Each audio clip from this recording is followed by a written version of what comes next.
जीवन में हारना कोई गलत बात नहीं है, मगर हार को स्वीकार करके आगे न बढ़ना ये गलत है। जैसे खरगोश ने बाउंस बैक किया था, कैसे किया, आइए इस कहानी से हम जानते हैं। हेलो दोस्तों, मैं अमोल उपाध्याय स्वागत करता हूं मेरे चैनल अनुभव ज़िंदगी के में। एक जंगल में जब शेर शिकार करने निकलता था तो वो इकट्ठे 3-4 जानवरों का शिकार करता था।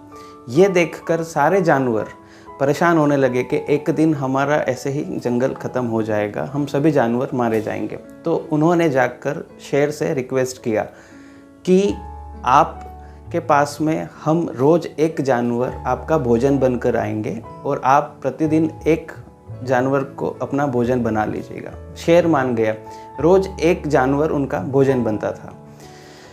ऐसे करते एक दिन खरगोश का नंबर आया तो खरगोश लेट पहुंचा।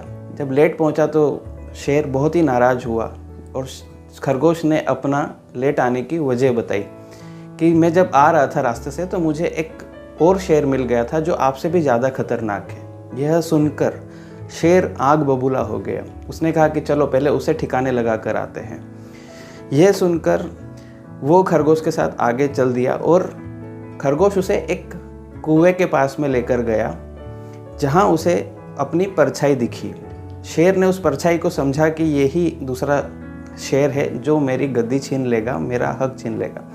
वो उसे मारने के लिए कुएं में कूद गया और कुआं गहरा था, वो बाहर नहीं आ पाया और वो मौत का शिकार हुआ। सारे जानवरों को उसके अत्याचार से छुट्टी मिल गई और सभी लोगों ने खरगोश को धन्यवाद दिया।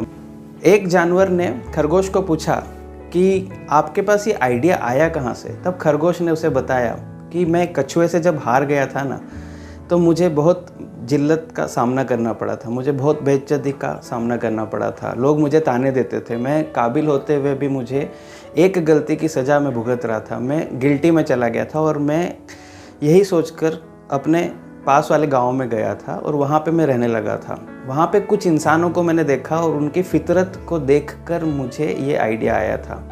तब सभी जानवर कंफ्यूज थे कि इंसानों की आदत, बोले हाँ, क्योंकि शेर के अंदर भी इंसानों की कुछ आदतें आ गई थी जो उसको लेकर डूबी है।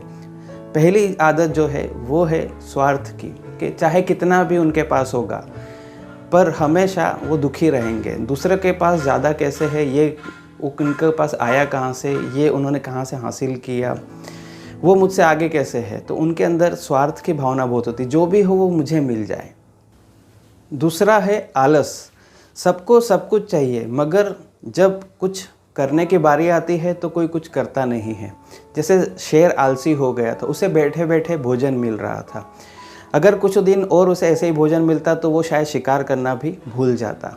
जो हासिल है उसके लिए और उससे ज़्यादा प्रयास करने की इच्छा ना होना। तीसरा है इनसिक्योरिटी। इनसिक्योरिटी मतलब कि अपने पास जो है वो छीन न जाए। जब शेर को इनसिक्योरिटी हुई तो तुरंत मेरे साथ चला गया अपना आईना देखने के लिए। इंसान को जब उसका आईना दिखाया जाता है, उसकी कमजोरियों को बयान किया जाता है, तो वो इस बात को स्वीकार नहीं करता है। वो हमेशा चाहे गलत हो तो भी अपने आप को सही प्रूव करने के लिए तत्पर रहता है और यही वो गलती कर बैठता है और यही उसके पतन का कारण होती है। बस यहीं से मुझे आइडिया आया और मैंने इस चीज़ को यहाँ पर अप्लीकेबल बनाया। सारे जानवर खुश थे, जश्न मना रहे थे और खरगोश ने तब एक लाइन कही कि मैं कछुए से हार गया था, मगर मैंने तभी डिसाइड कर लिया था कि मुझे वापस से बाउंस बैक करना है और मैं वापस जंगल में अपनी प्रतिष्ठा को लेकर रहूँगा। और बस यही था कि मैं कछुए से हारा, मगर आज मैंने शेर को भी हरा दिया है। इसलिए ज़िंदगी में हारना गलत बात नहीं है, मगर हार कर उठ खड़े होकर फिर से विजय होने की तैयारी करना वो हमारे लिए मैटर करता है। इतना कहकर सभी लोग उस बात को, कछुए की बात को और खरगोश की कहानी को थोड़ा भूलने लगे और उसे अप्रिशिएट किया। और खरगोश ने जाते जाते फिर से एक लाइन कही है कि अगर आपने अमोल भाई के इस चैनल को सब्सक्राइब नहीं किया है तो प्लीज़ सब्सक्राइब करिए, लाइक करिए, शेयर करिए और कमेंट करना ना भूलिए। धन्यवाद।